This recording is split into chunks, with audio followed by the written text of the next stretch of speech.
ಎಲ್ಲರಿಗೂ teacher table ಚಾನೆಲ್ಗೆ ಸ್ವಾಗತ. ಇವತ್ತಿನ ವಿಡಿಯೋದಲ್ಲಿ 8ನೇ ತರಗತಿ ಸಮಾಜ ಇತಿಹಾಸ ಅಧ್ಯಾಯ 1 ಆಧಾರಗಳು ಪಾಠದ ಪ್ರಶ್ನೋತ್ತರಗಳನ್ನು ನೋಡ್ತಾ ಹೋಗೋಣ. ಅದಕ್ಕಿಂತ ಮುಂಚೆ ಯಾರೆಲ್ಲ ಟೀಚರ್ ಟೇಬಲ್ ಚಾನೆಲ್ ಅನ್ನ ನೋಡ್ತಾ ಇದ್ದೀರೋ ಸಬ್ಸ್ಕ್ರೈಬ್ ಮಾಡಿ, ಹಾಗೆ ಪಕ್ಕದಲ್ಲಿರುವ ಬೆಲ್ ಐಕಾನ್ ಅನ್ನು ಕ್ಲಿಕ್ ಮಾಡುವುದರ ಮುಖಾಂತರ ನಾವು ಹಾಕುವ ಎಲ್ಲಾ ವಿಡಿಯೋಸ್ನ ಮುಂಚಿತವಾಗಿಯೇ ನೋಡಬಹುದು. ಓಕೆ, ಈಗ ಪಾಠದ ಪ್ರಶ್ನೋತ್ತರಗಳನ್ನ ನೋಡ್ತಾ ಹೋಗೋಣ. ಇತಿಹಾಸ ಅಧ್ಯಾಯ 1 ಆಧಾರಗಳು. ಅಭ್ಯಾಸಗಳು. ಫಸ್ಟ್ ಮೇನ್, ಕೆಳಕಂಡ ವಾಕ್ಯಗಳನ್ನು ಸೂಕ್ತ ಪದಗಳಿಂದ ಪೂರ್ಣಗೊಳಿಸಿ. ಮೊದಲನೇ ಪ್ರಶ್ನೆ, ಸಾಹಿತ್ಯಿಕ ಆಧಾರಗಳಲ್ಲಿ ಡ್ಯಾಶ್ ಮತ್ತು ಡ್ಯಾಶ್ ಎಂಬ 2 ವಿಧಗಳಿವೆ.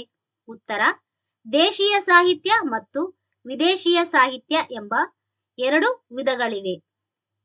ಎರಡನೇ ಪ್ರಶ್ನೆ, ಅಶ್ವಘೋಷನ ಡ್ಯಾಶ್ ಒಂದು ಸಾಹಿತ್ಯಿಕ ಆಧಾರವಾಗಿದೆ.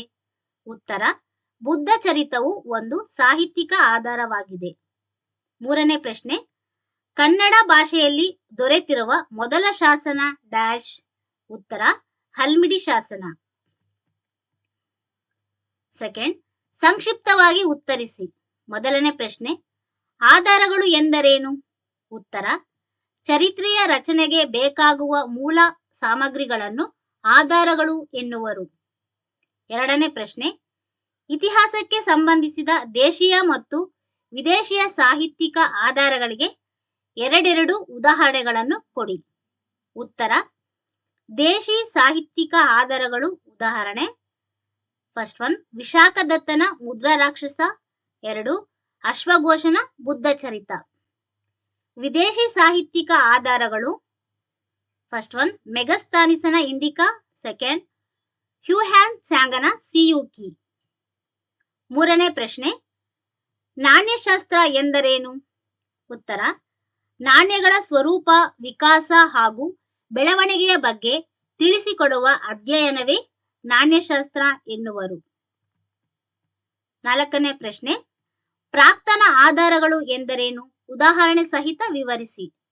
ಉತ್ತರ, ಸಂಶೋಧನೆ ಮತ್ತು ಉತ್ಖನನಗಳಿಂದ ದೊರೆತಿರುವ ಶಾಸನಗಳು, ನಾಣ್ಯಗಳು, ಸ್ಮಾರಕಗಳು, ಮಡಿಕೆ, ಕುಡಿಕೆ ಹಾಗೂ ಇನ್ನಿತರ ಪಳೆಯುಳಿಕೆಗಳನ್ನು ಪ್ರಾಕ್ತನ ಆಧಾರಗಳೆಂದು ಕರೆಯುತ್ತೇವೆ. ಉದಾಹರಣೆ, ಶಾಸನಗಳು: ಕಲ್ಲು ಹಾಸಿನ ಮೇಲೆ ಹಾಗೂ ಕಲ್ಲಿನ ಕಂಬಗಳ ಮೇಲೆ ಶಾಸನವನ್ನು ಕೆತ್ತಿಸಿದನು. ಕನ್ನಡ ಭಾಷೆಯಲ್ಲಿ ದೊರೆತಿರುವ ಮೊದಲ ಶಾಸನ ಹಲ್ಮಿಡಿ ಶಾಸನ. 2, ನಾಣ್ಯಗಳು: ಬೇರೆ ಬೇರೆ ಲೋಹಗಳನ್ನು ಬಳಸಿ ನಾಣ್ಯಗಳನ್ನು ಟಂಕಿಸಲಾಗಿದೆ. ಇವು ಚರಿತ್ರೆಯನ್ನು ರಚಿಸುವಲ್ಲಿ ಬಹುಮುಖ್ಯ ಪಾತ್ರವನ್ನು ವಹಿಸುತ್ತವೆ. 3, ಸ್ಮಾರಕಗಳು: ದೇವಾಲಯ, ಬಸದಿ, ಚೈತ್ಯಾಲಯ, ಸ್ತೂಪ, ಅರಮನೆ, ಕೋಟೆ, ಮೂರ್ತಿಶಿಲ್ಪ ಮುಂತಾದವು. 4, ಭೂ ಉತ್ಖನನಗಳು: ಬಿಂಬೇಡ್ಕ, ಸಂಗನಕಲ್ಲು ಮತ್ತು ಹರಪ್ಪ, ಮೊಹೆಂಜೋದರೋ ಮುಂತಾದವು. 5ನೇ ಪ್ರಶ್ನೆ, ಮೌಖಿಕ ಆಕರಗಳು ಸ್ಥಳೀಯ ಇತಿಹಾಸವನ್ನು ತಿಳಿಯಲು ಹೇಗೆ ಸಹಕಾರಿಯಾಗಿವೆ? ವಿವರಿಸಿ. ಉತ್ತರ, ಮೌಖಿಕ ಪರಂಪರೆಯು ಮಾನವ ಸಮಾಜದ ನೆನಪುಗಳ ಚರಿತ್ರೆಯೂ ಹೌದು. ಇಂದು ಭಾರತದ ಬಹುಮುಖಿ ಪರಂಪರೆಯನ್ನು ಅರ್ಥ ಮಾಡಿಕೊಳ್ಳಲು ಮೌಖಿಕ ಆಕರಗಳನ್ನು ಬಳಸಿಕೊಳ್ಳಲಾಗುತ್ತಿದೆ. ಅನಾದಿ ಕಾಲದಿಂದಲೂ ಮಾನವನು ತನ್ನ ಅನುಭವ ಹಾಗೂ ನೆನಪುಗಳನ್ನು ಹಾಡು, ಕಾವ್ಯ, ಲಾವಣಿಗಳ ರೂಪದಲ್ಲಿ ಮೌಖಿಕವಾಗಿ ತಲೆಮಾರಿನಿಂದ ತಲೆಮಾರಿಗೆ ಉಳಿಸಿಕೊಂಡು ಬಂದಿದ್ದಾನೆ. ಮೌಖಿಕ ಸಾಹಿತ್ಯವು ಸ್ಥಳೀಯ ಇತಿಹಾಸವನ್ನು ತಿಳಿಯಲು ಸಹಾಯಕವಾಗಿದೆ.